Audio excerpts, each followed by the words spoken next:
The following program is classified M. It contains realistic violence, some coarse language, drug references, and adult themes. Channel 10 recommends viewing by mature audiences. Hello and welcome to Wanted. Tonight, a special investigation. The war to reduce gun-related violence. We take you to the front line.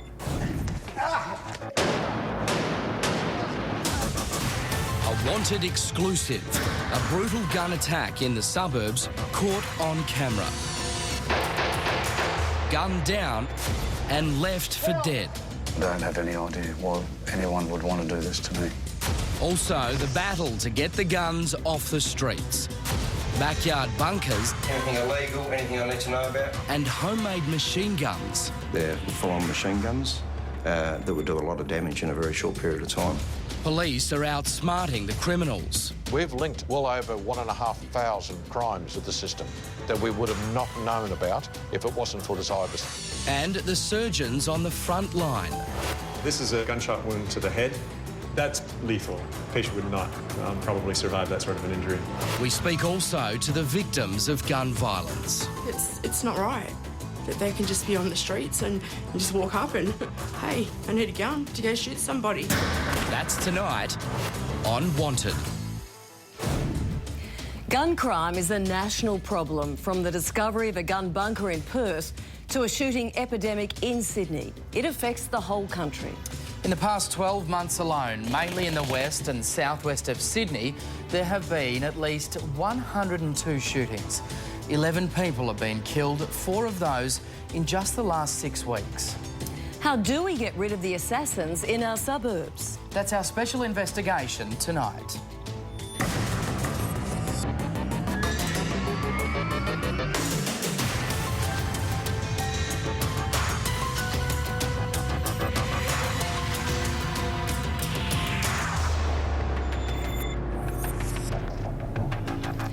We begin with a disturbing overview which took me into the world of gangs and guns and drive-by shootings. How easy it is for pistols, rifles, shotguns, even machine guns to get into the hands of criminals and onto our streets. And just how many illicit firearms are out there. Drive-by attacks minutes apart was shot at 16 times just another blatant shooting. Once, suburban shootings were something that happened mostly in America. Now, they're right here, in our faces and part of the evening news. It was meant to stop after the 1996 Port Arthur massacre. Back then, gun laws were tightened, semi-automatics banned, and the federal government bought back more than 600,000 weapons. But nearly 20 years on, gun violence is back with a vengeance.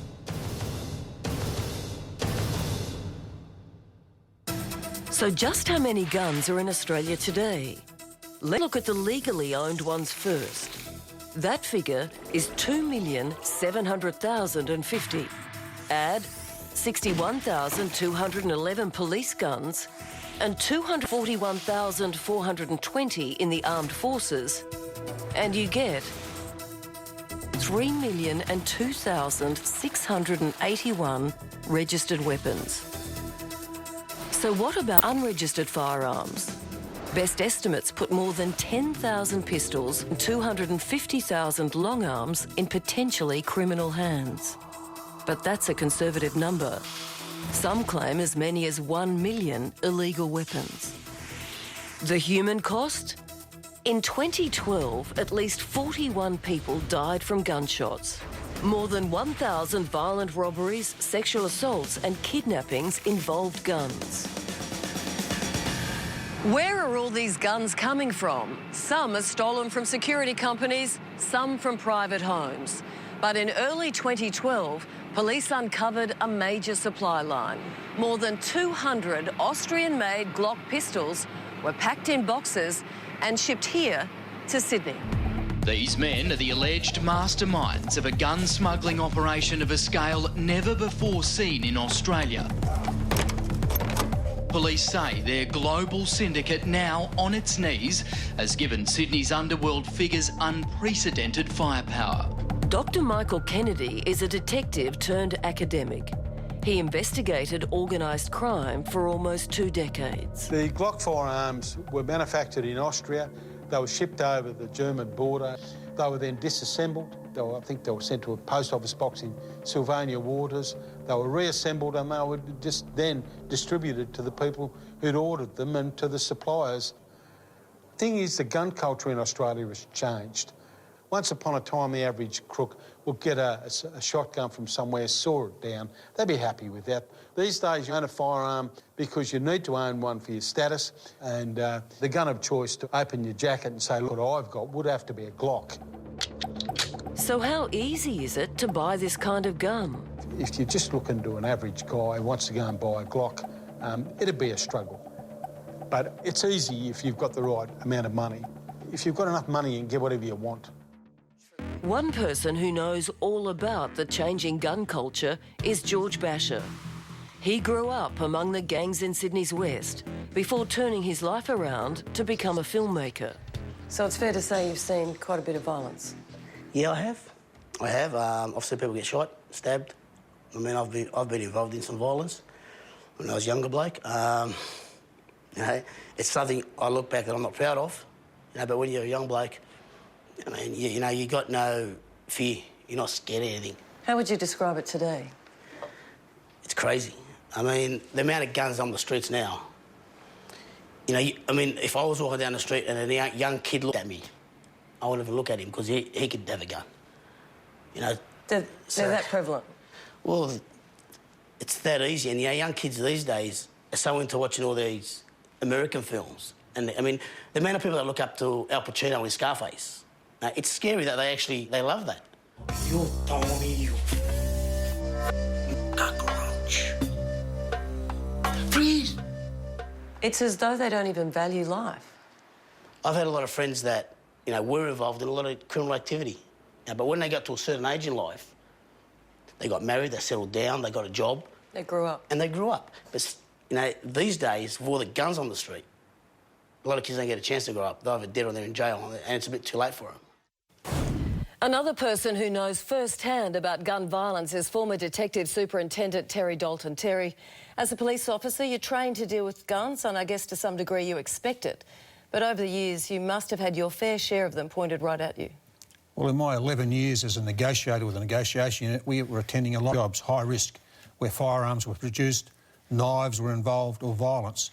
And it's one of those things you train for, but you hope it never happens. How has the gun culture changed then for officers since you left? I think it's been evolving over the years. From the early 70s when I first came into the police force, the expectation was a 22 behind the door and things were sorted out with fists. Now it's progressively come down the line to submachine guns, self-loading pistols, shotguns being available to the crooks out there on the street. And the bad part about it is that they have the potential to outgun the police on the streets.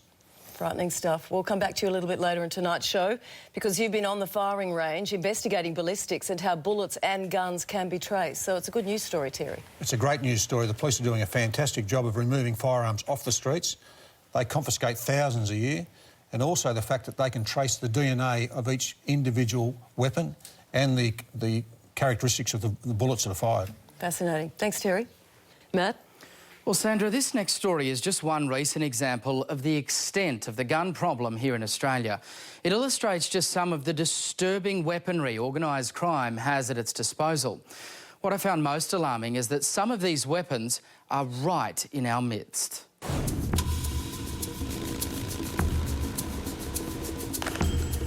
It's an ongoing battle, if I can put it that way. We will never give up. We'll always be there 24/7 to ensure that we do our job and take these illegal firearms off the streets. Detective Superintendent Arthur Katsianis is on one side of a battle. Up against him are the owners of tens of thousands of illegal guns, many of them protecting criminal gangs, drug dealers and their cash. It's a part about intimidation, protecting their business interests, and firearms are one of the ways that they do that.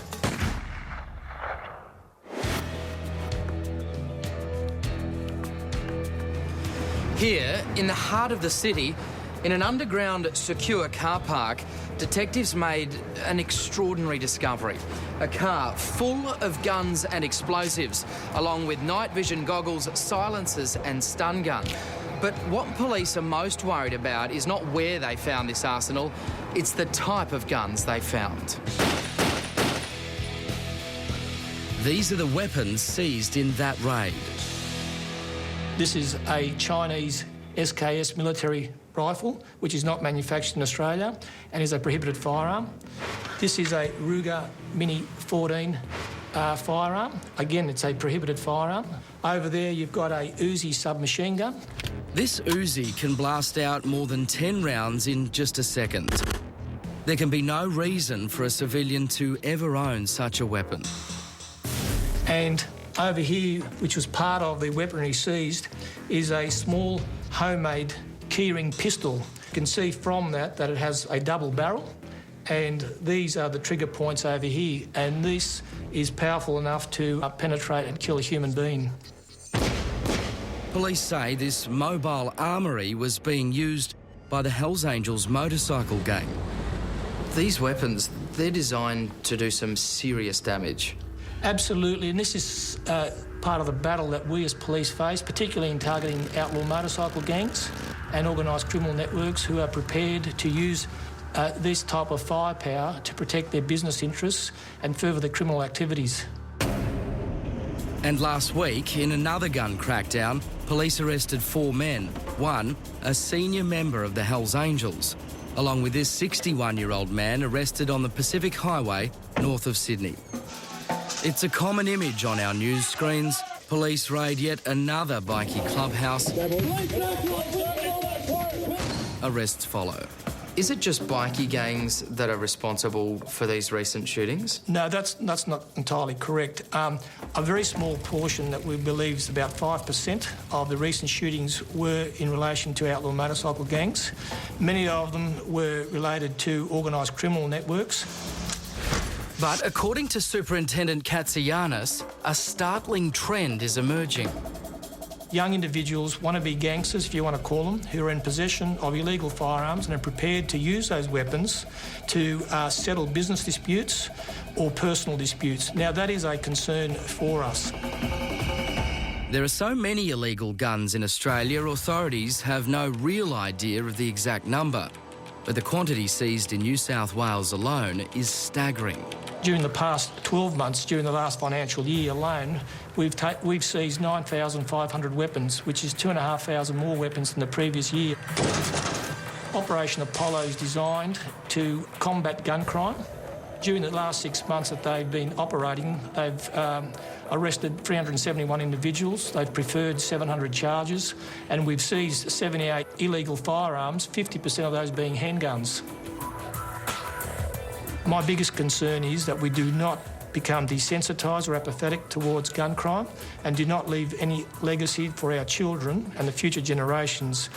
We're responsible for this, and we need to act now to make sure that we stop it. And Detective Superintendent Arthur Katsianis joins us now. Arthur, that was just one example of what you and police are up against. Can you give us an idea of just how organised, just how sophisticated, I guess, the people are who are bringing these weapons into Australia? We've learnt from recent investigations the sophistication that these people go to import firearms into the country, in particular the 300 Glocks that were brought in and now out into the criminal milieu. So that's certainly a concern for us, and the number of international and global connections that these people have in order to allow them to bring these weapons into the country. Only about 5% of these drive-by shootings can be attributed to outlaw motorcycle gangs. Who makes up the rest of that 95%? What are you seeing on the streets? Our greatest concern at the moment is the young individuals who we call wannabe gangsters who are in possession of firearms and are prepared to use those firearms to settle personal disputes or financial debts. Are we winning this battle, Arthur? Can we win this battle? We're always positive, and we believe we can win it. We believe we're containing the battle at the moment. There's a number of operations that we're doing across New South Wales in relation to gun crime. We've seized over 9,500 weapons just in the last 12 months alone. What can the public do to help here, Arthur? It's a big battle, as you've mentioned. It is. The public are our eyes and ears. If anyone out there has any information about anyone being in possession of an illegal firearm or being involved in a drive-by shooting, they can contact Crime Stoppers and report those who are responsible for using firearms illegally. Detective Superintendent Arthur Katsianis, we're grateful for your time. Thank you, Matt. Well, tonight's Wanted is a special episode dedicated to gun crime, and we're hoping you might be able to provide some information to police, just as you've done in recent weeks on many of our cases. Joining me from one of the biggest call centres in the country is Senior Sergeant Alex Cooney. Sergeant, how useful have these calls to you been so far from the public? Yeah, we've had a great response from the public in relation to our Wanted TV show, particularly in relation to Operation Rome. Over the past 2 weeks, we've already seen 6 arrested, which is a great result. It sure is. Now, we're urging viewers tonight to report on illegal weapons and gun crime, but given the nature of this information, it's also understandable some people may be nervous about coming forward. Yeah, that is understandable, and that's why Crime Stoppers is so important. We do provide anonymity for the public. We really do urge the public to ring us 1800 333 000 or online at crimestoppers.com.au, remembering that you may remain anonymous. A timely reminder. Thank you, Sergeant Cooney. Thank you. Wanted's special event investigating the assassins in our suburbs continues after the break, including exclusive pictures of what police found when they uncovered a weapons bunker in a suburban backyard. They're full-on machine guns, significant capacities that would do a lot of damage in a very short period of time. Also, our forensic scientist, Dr. Xanthe Mallett, investigates what surgeons are left to deal with as a tragic consequence of gun violence. And the dramatic shooting. Exclusive vision of a man shot 4 times who lived to tell his story. Been hit in the lung and the lung was filling up with blood, but I could feel the hot blood coming out of the exit wounds on my back on the floor.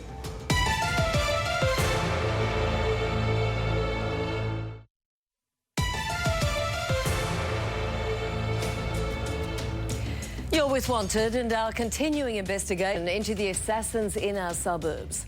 Apart from your tip-offs and intelligence from different authorities, one of the powerful ways police are fighting back against gun crime is through technology. Former Detective Superintendent Terry Dalton has been investigating. Inspector Wayne Hoffman is taking us into a world the public rarely sees. This is the New South Wales Police Ballistic Forensic Unit. It's where most illegal firearms recovered in New South Wales end up. We're going to do a bit of a firepower demonstration and show you the different types of weapons. What you see before you, Terry, is a representative sample of what has been taken off criminals and criminal gangs. Which do you think is the weapon of choice for the crooks out there on the street? The weapon of choice for the criminals, if they can get their hands on it, is the type of weapon here is the self-loading pistol, automatic pistol, possibly because of the fact that it can be concealed about the body and it can fire as fast as you pull the trigger. This is an Uzi submachine gun? Yes, Terry. This started off life as an Uzi self-loading pistol, and the criminal in this case has converted this self-loading pistol into a fully automatic submachine gun, and the effects of this are pretty devastating as fired on fully automatic. What we have here is a 12 gauge under and over, and I call it an under and over because it has 2 barrels and one is over and under. What the criminal tends to do is shorten the firearm to make it concealable again in a bag or against the body, and have cut the buttstock off and they have cut the barrels and shortened it down to something that suits it just a bit better. And that doesn't affect its devastating capability at short range. What's especially disturbing is that some weapons normally used in war zones are now making their way onto our streets. An Aruga Mini 14 with a customised stock. It fires a full .223 calibre round, and what the criminal here has done is removed the wooden stock off the firearm and put a customised folding stock. And that fires a military calibre? Yes, .223 is a common military calibre round. The rise in illegal weapons is alarming, but the good news is that science is helping police fight back. It's the science of tracing a firearm's DNA. What we have here is a 45 auto self-loading pistol that's been recovered by detectives from criminals off the street. It's been fingerprinted and DNA, and it's coming here for a full forensic examination. It's going to be discharged into the bullet water recovery tank, so we recover the bullets and the cartridge cases. A loaded pistol and a tank of water. This is the first step in connecting seized weapons with an actual crime. They're firing.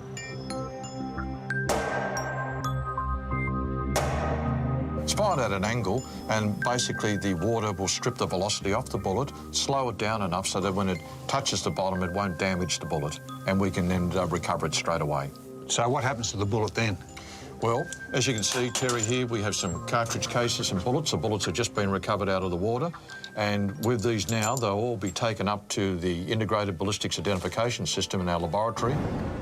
The Ballistics Identification System, known as IBIS, is the latest weapon in the police armoury. It matches unique firearm and bullet markings through laser technology. A cold hit is recorded when a specific crime, sometimes years old, is connected with a seized firearm or projectile. What Elton, the scientific officer, is doing here is then having a look at all the images. He runs the match point analysis. Elton has selected certain prime candidates of images, and he's looking at them and looking at the individual markings. We've linked well over 1,500 crimes with the system that we would have not known about if it wasn't for this IBIS. So how many projectiles and cartridge cases do you actually have on the system recorded? We've got 28,000 fired cartridge cases and over 10,000 bullets. So we're approaching just over 40,000 firearm-related images of cartridge cases and bullets. That's huge, and that, to me, is also like a DNA system in the ballistics. Well, yes, it's very similar for fingerprints, the fingerprint technology, and DNA for guns. So this system is really helping to combat gun crime? We've got the most state-of-the-art, most advanced IBIS system in the world, and it's proving its results and locking up crooks. So, Terry, it appears to be the weapon of choice for many criminals is this Glock pistol. The Glock certainly is, Sandra. The Glock is one which is issued to a lot of the police forces around Australia. This is a Glock 9mm self-loading pistol. It holds 17 rounds. It's available legally for about $1,000, but if you want to purchase this illegally, it's probably between $2,000 and $3,000. Just dangerous, is it? Extremely dangerous. This is not a toy, it's not a fashion statement, it's a deadly weapon. It was designed for one purpose. And that's what, unfortunately, these criminal gangs are using them for. What do you say to people who may know someone who owns a Glock pistol? I say to anybody who has one illegally, a Glock pistol or any other firearm, that they should initially contact Crime Stoppers, get in touch with the local police seeking advice.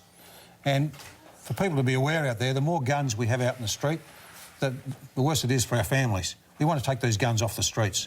These are legal firearms. So if they see something, they definitely should say something. Absolutely, Sandra. Thanks, Terry. Well, it won't surprise you to learn that there have been more shootings in Western and southwestern Sydney this year than anywhere else in Australia. Forensic scientist Dr. Xanthe Mallett meets a victim of gun violence and introduces us to one of the frontline doctors dealing with the fallout. 22-year-old Renee Sullivan's life was brutally transformed by a single gunshot to her face. A dispute with a local man 17 months ago left her fighting to survive. Renee, can you describe for me what happened that evening that you were shot? He knocked on my door really 3 times. I was at the back having a smoke, and then I come and looked out my window, and as I looked out, I saw him, and then I got shot.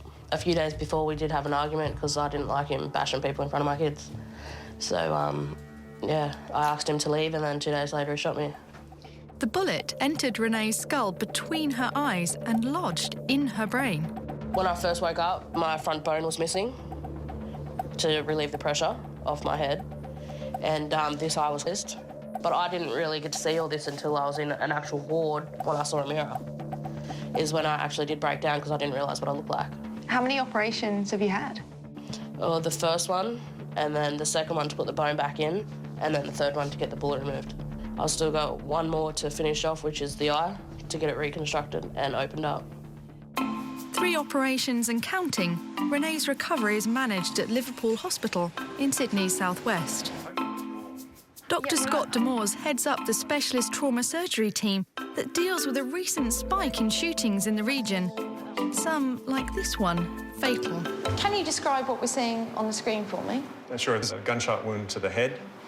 So what we can basically see here is, I think, an entry wound and then an exit wound as well. Yeah, entrance and exit wound there. And some of those are bony fragments, some of those are also probably metallic fragments. Because what we're not seeing here, as you said, is the soft tissue. So we've got the bony fragments, but all of the trauma that's going to be caused going actually through the cranium itself. Not only did the gunshot pass through this man's brain, the force of the bullet shattered his skull. The most lethal part of injury is not the bony injury, obviously, it's the brain underneath. And destruction of brain tissue that you get with an injury like that, with a missile that tumbles through the brain itself, is quite dramatic. This is a really significant head injury. That's lethal. That would, yeah, the patient would not probably survive that sort of an injury. For survivors such as Renee Sullivan, the injuries can be extensive. What we're looking at there is a gunshot wound to the upper arm. When a bullet hits bone, you get sort of a little mini explosion of bone, and that creates what we call secondary missiles. And those secondary missiles then destroy even more soft tissue. So muscles, blood vessels, nerves, all of those sorts of things. Apart from the physical damage, gun violence leaves emotional scars for more than just the victims. Something Renee's mum, Karen, lives with every day. Makes me feel very angry, really angry, you know, because you protect your kids all your life, you know, you protect them, your life, and they go out into this world and anybody can have a gun, you know, like it's not right that they can just be on the streets and you just walk up and, hey, I need a gun to go shoot somebody. 2 weeks ago, the man who shot Renee was sentenced to 20 years in jail. Karen has a message for anyone who thinks a gun is the way to win an argument. I'd say they're cowards. That's what I'd say. Cowards. Because this could be their daughter or their son or their mother or their father, anybody, any one of them next time, you know? What would you say to people who have illegal guns or who know somebody with a legal gun? Find your conscience and hand them in. Really. Still ahead on Wanted. Exclusive video as two gunmen fire on an unarmed man and the remarkable story of his survival. Self-preservation is an amazing thing when it happens. But next, the police raid that uncovered a cache of weapons in a suburban backyard. I've located firearms in all sorts of places where they've been concealed, but nothing quite so sophisticated like this.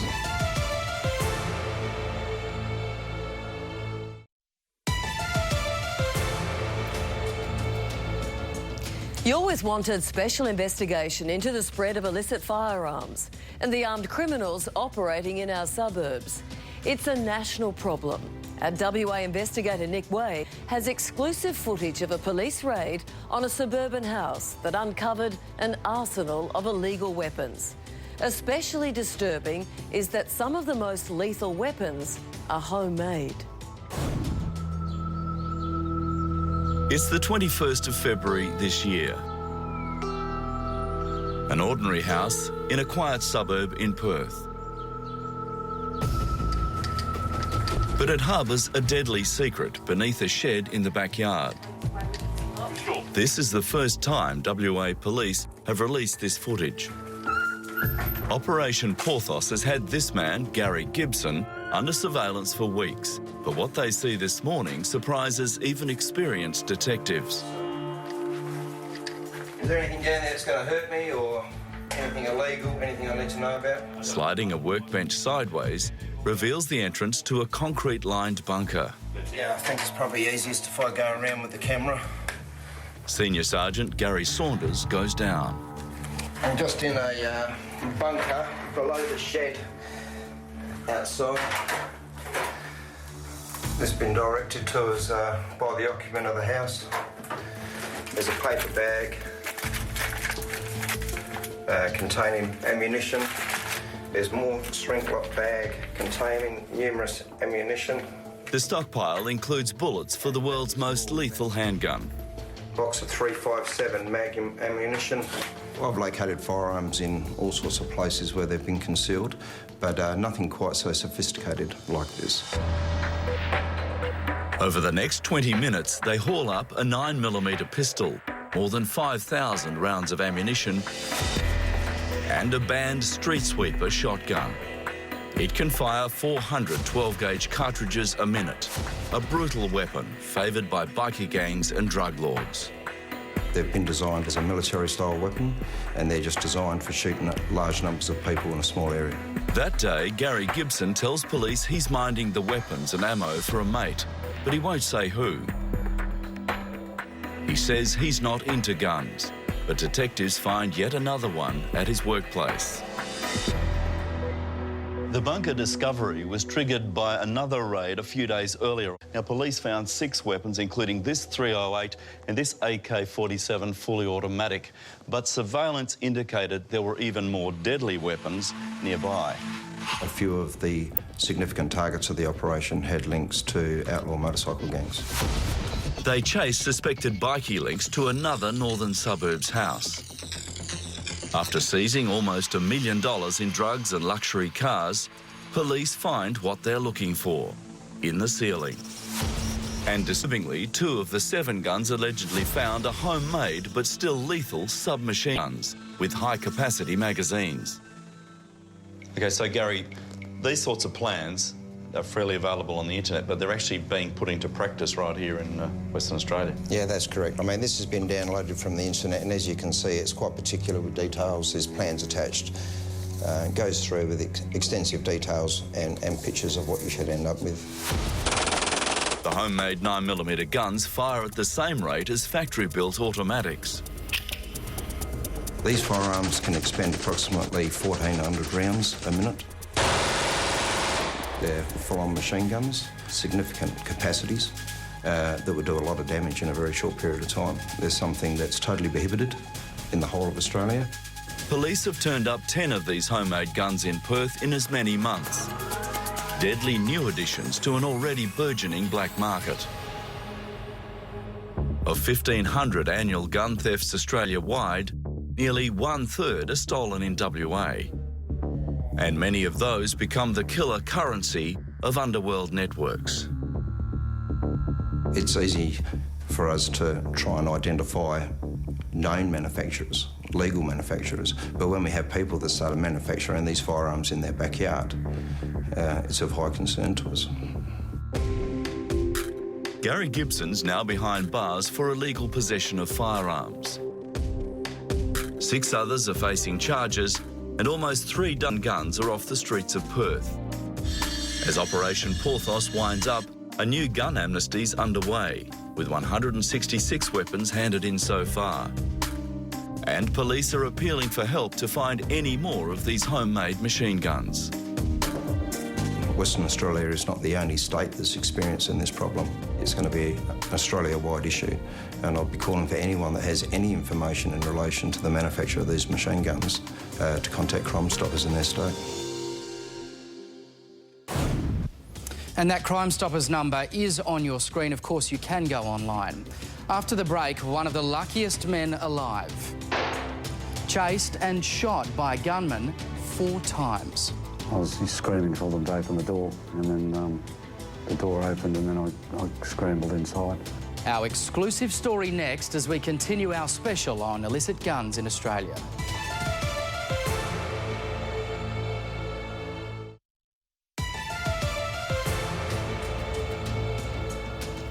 You're with Wanted as we continue our special investigation into the alarming spread of illicit guns.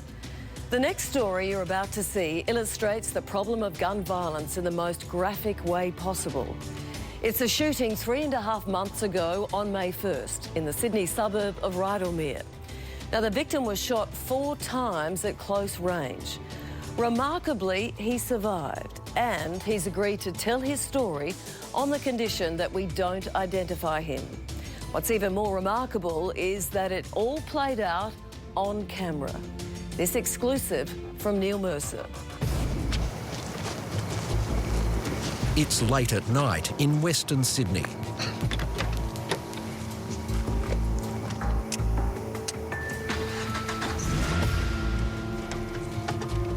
Two men steal a car and a van.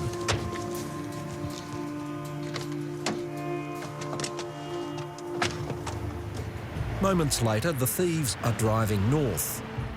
Their destination is an underground car park at a nightclub. At the same time, a patron at the club is about to get into his car to go home. As I approached the car, I noticed a van parked across the rear of my car, blocking me in.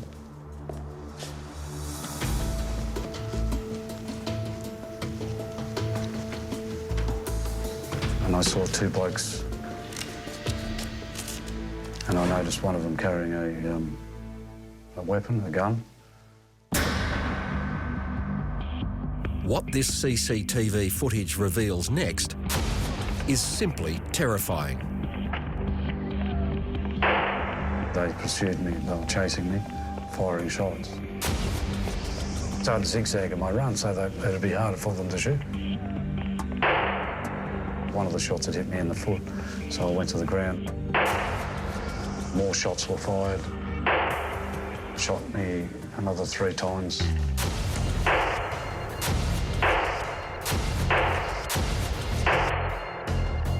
They shot me in the foot, the liver, the groin, and the lung.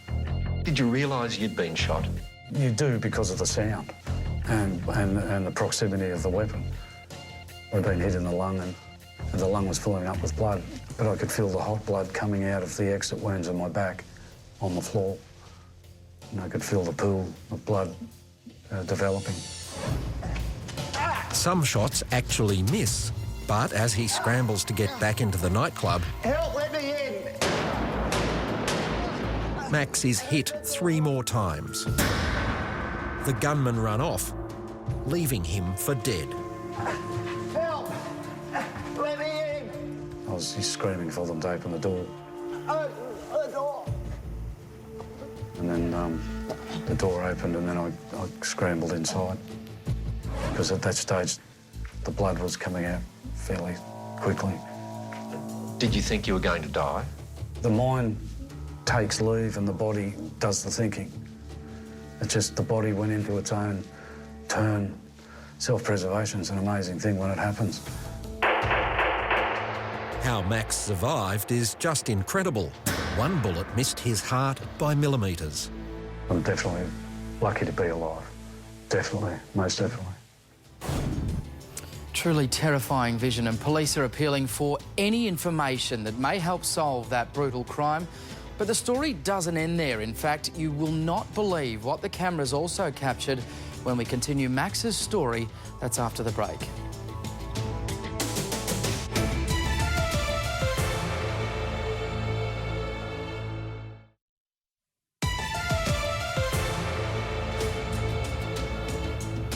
You're with Wanted. Back now to the shooting of the man we're calling Max, who remarkably survived an attack by 2 gunmen in the Sydney suburb of Rydalmere on May 1 of this year. Crime investigator Neil Mercer continues his exclusive story. It's almost midnight.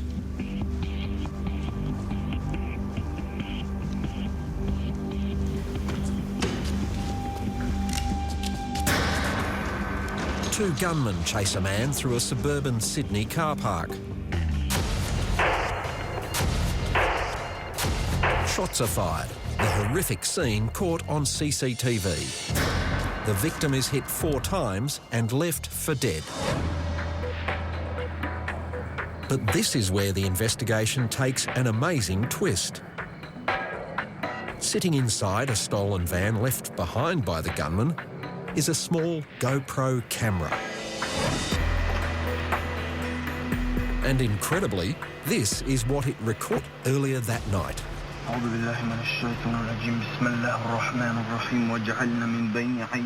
What you're hearing is one gunman on his way to the crime. He has no idea he's triggered the mini camera when he started the engine.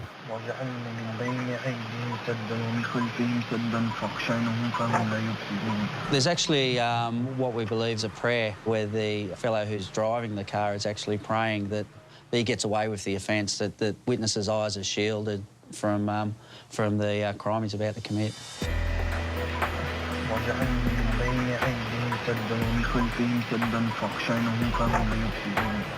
You would expect, if they're aware that the GoPro was there and recording, that they would have disabled it or destroyed it or taken it with them. How valuable is that sort of footage? It's certainly a very good sample of one of their voices. What are you asking the public to do? Well, we're hoping that someone will recognise the voice and will come forward. أعوذ بالله من الشيطان الرجيم بسم الله الرحمن الرحيم وجعلنا من بين أيديهم سدا ومن خلفهم سدا فأغشيناهم فهم لا يبصرون. As you can see from their actions, it's quite callous. They shot him once and then they went on to shoot him 3 more times. Absolutely brutal and callous. He's not fighting back, he's running for his life. To this day, Max has no idea why he was shot. Without bragging, I don't think I'm that bad a person, you know. So it's a complete mystery to you as to why this has happened. I don't have any idea why anyone would want to do this to me. It may just simply be a robbery that has gone wrong. It may also be a case of mistaken identity. We've still got a very open mind in respect to motive. Max spent 5 days in a coma as surgeons fought to save his life. 3 months on, he knows he's very fortunate to be here at all. Yeah, God put his hand on me that night. You know, I mean, it's just amazing.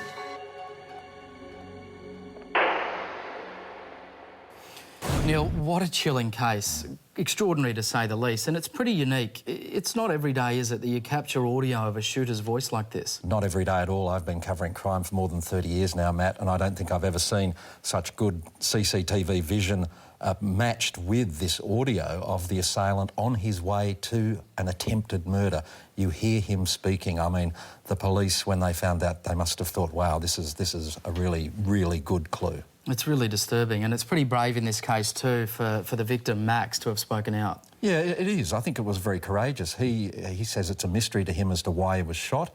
He obviously wants these guys caught, as do the police. What have the police told you, Neil? What do they know about motive here for this attack? Motive, they've got an open mind. They say it's not really clear, but it could be as simple as he was in the wrong place at the wrong time. Case of mistaken identity. They thought he was somebody else. It could be a robbery gone wrong. We don't really know. That's one of the things they're trying to ascertain. Well, we do have a lot of clues. We've got a lot of information from the CCTV and from the audio. Let's hope someone recognises them. Absolutely. Thanks very much, Neil. Thanks, Matt. Stay with us. Next on Wanted, live to Crime Stoppers for an update on your calls.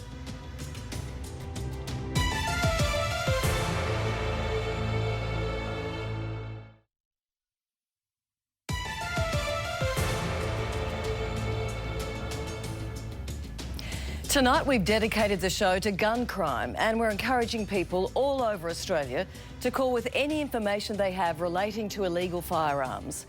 Senior Sergeant Alex Cooney is at Australia's largest Crime Stoppers call centre. Senior Sergeant, what's the response been like so far tonight? Yeah, thanks, Sandra. We've had plenty of phone calls this evening, and as you can probably hear or see behind me, we've got plenty on the phone at the moment. So, great response. It's our job now to get that information out to the investigators and get those guns off the street. Now, that's great news, but you mentioned earlier, and we're stressing tonight, you can call anonymously. We've had some instances so far where police have urged people to call back. How important is that call back? Yeah, that's an indication that the public are providing us some great information. As we know, we do have phone calls that are anonymous, so when we do want further information from the public, our investigators will often ask for that, so we'd appreciate those phone calls coming back in to provide more information. Senior Sergeant Cooney, thanks for your time. Thank you. Well, 2 weeks ago, we brought you the exclusive list of 20 of Australia's most wanted people. We can report tonight that there's been another arrest, taking the total number arrested now to 6. Alison Rose Abdullah was arrested in Victoria last week. She has convictions including reckless conduct, endangering life, and also assaults. That brings the total arrests, thanks to the help of wanted viewers since the show began, to 13. A pretty unlucky number for crims. And this is the way you help. Call Crime Stoppers The number again is 1800 333 000, or you can go online. There's also our website if you want to catch our stories again. You can find out more about the cases or even suggest a story. And of course, you can join the conversation on Twitter at WantedTVHQ. The hashtag is WantedTV. Well, the most talked about story tonight has been our exclusive security vision of a shooting at Rydalmere in Sydney. A man shot 4 times as he tried to get away from 2 gunmen. The victim somehow survived and told us his remarkable story. The twist came when we revealed the audio of the attackers as they drove to the shooting in a stolen van, caught on a GoPro camera inside the vehicle. And that just about wraps up Wanted for another week. We hope you can join us at 8:30 next Monday. Until then, on behalf of the whole team, have a good night. And remember, evidence is everywhere. So if you see something, say something.